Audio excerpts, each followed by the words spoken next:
Eu hoje quero partilhar com vocês um pouquinho sobre Padre Pio, de um santo que foi santo não porque tinha somente carismas místicos de cura, de bilocação, de compreender um pouco do coração, da alma das pessoas que iam se confessar, mas de um homem que tinha uma fé admirável, uma coragem, uma santidade que exalava, né, nos seus poros. Né, eles contavam que ele cheirava violetas, né, ele tinha o bom perfume de Cristo. E eu conheci, né, esse santo através de um namorado, né, da juventude. Eu me converti ao catolicismo com 14 anos e eu tive muita dificuldade em devoção com santos. E um namorado me apresentou o Padre Pio através de um livro. E lendo, né, os seus milagres, o seu jeito, eu me apaixonei, né, por esse padre, esse frei tão especial. E nesse dia eu quero partilhar um pouco com vocês daquilo que eu li, né, na história definitiva de Padre Pio, de Bernard de Ruffin. E lá diz que ele era pequeno, né, os pais moravam numa região que não tinha muita água, num sítiozinho, e o pai cavou muito tempo um poço para tentar tirar água e ele não encontrou água. E conta-se que Padre Pio falou: olha, Jesus falou que se o senhor cavar ali, naquele lugar, o senhor vai achar água. E dizem que Horácio cavou e encontrou a água. Então, desde pequeno, né, ele já tinha uma tendência diferencial. Dizem que ele não gostava muito de comer, não gostava muito de dormir, dormia 3, 4 horas por dia, somente almoçava. Ele tinha febre, mais de 40 graus, né, que quebrava o termômetro, mas ele não entrava em convulsão, ele não tinha nada, né? E ele tinha umas experiências místicas com o anjo da guarda dele, né? Ele tinha uma amizade íntima com o anjo da guarda. Dizem que alguns padres, o padre Agostinho, ele escrevia para ele em francês e ele chegou até a mandar um cartão postal em francês e ele só sabia italiano e latim. Algumas pessoas também de outros idiomas do mundo inteiro iam confessar. Dizem que falavam na língua original e ele escutava em italiano. E ele respondia em italiano e a pessoa escutava na sua língua de origem. Né? E Padre Pio também foi muito intrigado pelos irmãos, né, da ordem. Dizem que existia uma profecia que 1/3, né, do mundo seria cristão por um homem franciscano, por alguém que foi da ordem, né, da ordem franciscana. E falou, querendo sugerir que era Padre Pio. Aí dizem que Padre Pio respondeu assim: mas só 1/3?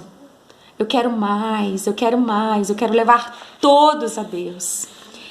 E Padre Pio direcionava 5 regras de crescimento espiritual: confissão semanal, comunhão diária, leitura espiritual, meditação e exame de consciência. Né? Então tinha esses 5 passos, né, para ele, como crescimento espiritual.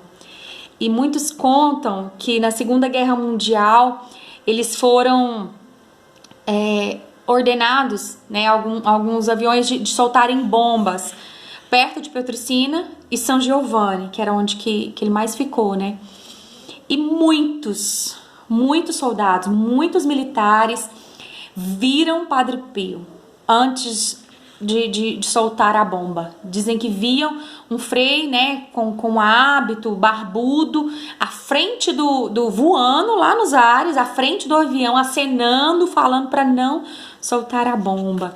Então ele era conhecido, né, entre os soldados. E quando alguém falava para ele que ia casar, ele sempre desejava 8 filhos.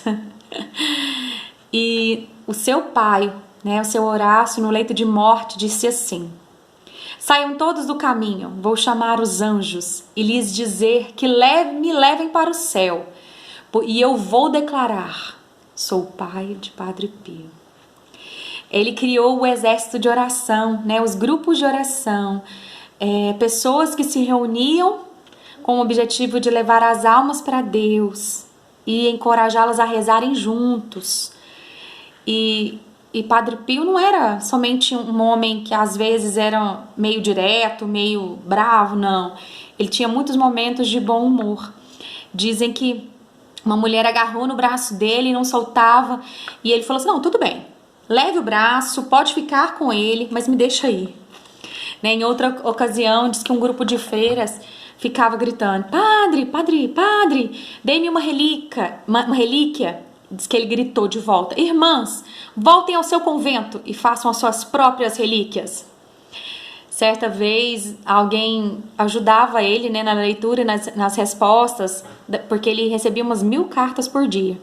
E algumas cartas interessantes, alguém estava ajudando ele e lia em alta voz. E diz que a menina ficava reclamando, porque eu queria o olho de fulana, meu nariz é feio, minha boca é feia, meu cabelo é feio. E aí diz que ele perguntou assim, ela falou alguma coisa do cérebro? Aí a pessoa falou, não tem nada escrito do cérebro. Aí ele diz que ele falou assim, escreve aí, Padre Pio rezará para que Deus te dê um cérebro. Então ele tinha muito isso, né? E ao mesmo tempo que as pessoas ficavam em cima dele, querendo tirar pedacinho do hábito, querendo, puxava, e ele sempre falava, saiam daqui, para com isso é fanatismo. Aqui deveria ter uma cerca para eu poder andar, e tinha que escrever hospício, né? Que essas atitudes são de pessoas que não têm maturidade, né? Esse fanatismo. E dizem que ele não gostava muito, nem de repórteres, nem de fotógrafos. E uma outra coisa que ele não gostava, e que foi polêmico, ele não gostava de mulher que usava batom. E dizem que ele falava que o batom sujava os dedos e sujava a outra pessoa que ia comungar, porque os dedos dele ficavam sujos, então sujava a outra pessoa. E aí uma pessoa falou assim, mas todas as mulheres usam batom. E Padre Pio falou assim, raciocinando assim, que você quer acabar com a igreja? E aí o sacerdote perguntou, mas então o que a gente faz? A gente expulsa? E ele respondeu assim, sim. Às vezes é melhor convencer uns poucos do que fazer com que muitos percam a fé. E um outro detalhe, né, dele conhecer, né, muitas vezes a alma, né, o coração. Um cara foi confessar com ele e confessou que tinha adulterado. E justificou que estava vivendo uma crise espiritual. E dizem que ele levantou e gritou, crise espiritual? Você é um porco imundo, e Deus está furioso com você, saia daqui. Não devemos dar doce a quem precisa de um purgativo. E as pessoas falavam assim, mas padre, você tem que tratar com gentileza as pessoas. E aí ele falava assim, não vou tratar com gentileza, seria uma perca de tempo. As pessoas precisam sentir muitas vezes a ira divina, quando a misericórdia de Deus não basta. E ele gostava de contar uma história, né, que eu quero contar agora, 2 historinhas que geralmente no intervalo ele contava muito, né, para os amigos. Diz que um alfaiate foi para o céu. Aí chegou lá no céu, São Pedro lá na porta, procurou o nome dele, não encontrou. E aí diz que o alfaiate pegou e falou assim, manda chamar São José. E aí mandou chamar São José e falou, olha São José, eu sempre fui devoto de você, eu rezava, e agora não querem me deixar entrar no céu. E aí São José tentou falar com Pedro, São Pedro falou, não deixou, falou, não, ele não vai entrar. E aí São José ficou e falou assim, olha, então me espera só um pouquinho, que eu vou sair com você. E foi lá e falou, olha, Maria, o negócio ele tá feio ali de fora, eu tô indo embora com o meu devoto, o senhor alfaiate, porque São Pedro não deixou ele entrar. E aí diz que Maria pegou e falou assim, não, eu vou com você. E aí ela arrumou as coisas, e aí o Espírito Santo viu que Nossa Senhora ia sair do céu, arrumou as malas. Jesus também falou, não, mas eu não posso deixar minha mãe e sair do céu e eu ficar aqui. E aí Jesus começou, e aí ele contava assim que quando São Pedro viu que muitos iam sair do céu por causa que não ia ficar no céu sem São José, sem Nossa Senhora, sem Jesus, sem o Espírito Santo, ele teve que deixar o alfaiate entrar. Então ele tinha isso, né? Ele tinha essas historinhas. Um outro detalhe interessante dele é que certo dia ele estava conversando, pregando, né? E os passarinhos ficaram doidos. E diz que uma barulheira de passarinho, todos os passarinhos cantando, cantando, cantando. E aí diz que ele virou para os passarinhos, fez assim e pegou e falou assim: basta! E diz que todos os passarinhos pararam de fazer barulho. E ele não gostava de televisão. Ele falava assim que o homem que inventou o refrigerador tinha ido para o céu, mas quem inventou a televisão, ele apontou para baixo. Então, o Padre Pio realizou grandes feitos, né, ao longo de sua vida. Mas o maior deles foi tornar Deus uma pessoa real, né, para mim e para você. Então, Padre Pio, rogai por nós.